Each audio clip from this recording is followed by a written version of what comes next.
Wyoming has remarkable assets for agriculture. It has regional aspects that are just perfect for a state that is diversified across many sectors. So I grew up in an area that is famous for its livestock production, KC, Johnson County, and all of that. Close by there was beet production, but then you come over in the Bighorn Basin and there is tremendous opportunities here for all kinds of produce. The soils, the irrigation infrastructure, all of that lends itself to a tremendous variety of different types of crops. You go down to the Riverton area, a lot of hay production there. You get down into the southwest, a lot of great ground for sheep. So it's a really well-diversified state. Of course, the east, the southeast is great for feeding livestock, produces a lot of dairy quality hay. So really Wyoming is poised to have a great economic future with a diversified agricultural structure. Diversify is the word. I no longer just farm. I have about 1,800 acres. I farm corn, hay, edible beans, sugar beets sometimes, whatever crop is most profitable that year. How I diversify is I now, as a sideline business, also sell Pioneer corn seed products. And I'm a feeder. We have a feedlot on the farm where we enhance our products by selling them through the feedlot. And just recently this year, we started a trucking company where we have been also moving stuff up and down the road, mostly to add value to our own products, with shipping them into markets that have a better basis. We market through to all sizes of customers for the most part, but they're basically industrial customers. We're not large enough to break down past a 50-pound bag ourselves. I mean, we don't have a retail market, that's not what we do. But we do have byproducts, and one of our byproducts is our beet pulp that we sell to the area feeders, which has helped bolster that business around Worland. Likewise, as those feeders, those small feeders have grown over time, the demand for corn silage has grown, so it's built upon itself.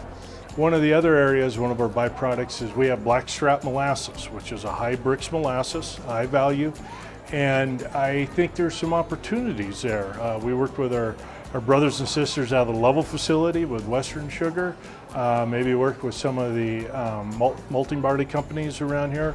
Maybe we can find something with some value added instead of shipping that molasses out of state. So maybe we can do something here in this state. Yeah, Brix came to the Bighorn Basin because of the barley that's grown here in the basin and the fact that the majority of it's flood irrigated. So to us, it just means a better quality barley for our malting and then a better malt into the craft brew industry. Brix is a family-owned company. So it was important to us as well from a cultural standpoint. We've got relationships with over 300 growers here in the Bighorn Basin. And with that, we kind of treat them like family as well, or they're part of the family. I think part of what the farm offers our nation is a great workforce and people that are innovative and willing to work. I think our nation doesn't understand that we can produce that on the farm. It's one of our greatest products on the farm.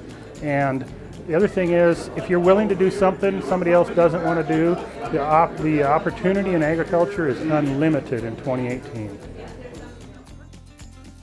Agriculture's changed.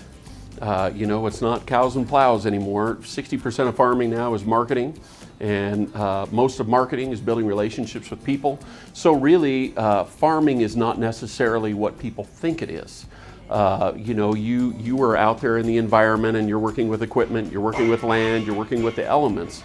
But because so much of what we do and the products that we produce and our profitability is based on how we can market our crops, then that's where a lot of it's gone. So it's really honestly not that much different from a lot of other businesses where you're building relationships with people, whether that's in sales or whether it's in marketing, advertising, whatever it is. We're here to market our product, to what we do, to sell the quality of our product, to sell the integrity of our product, and also to sell ourselves. Our family itself, that we care about the land, we care about what we're producing, and we care about what we're actually feeding the rest of America.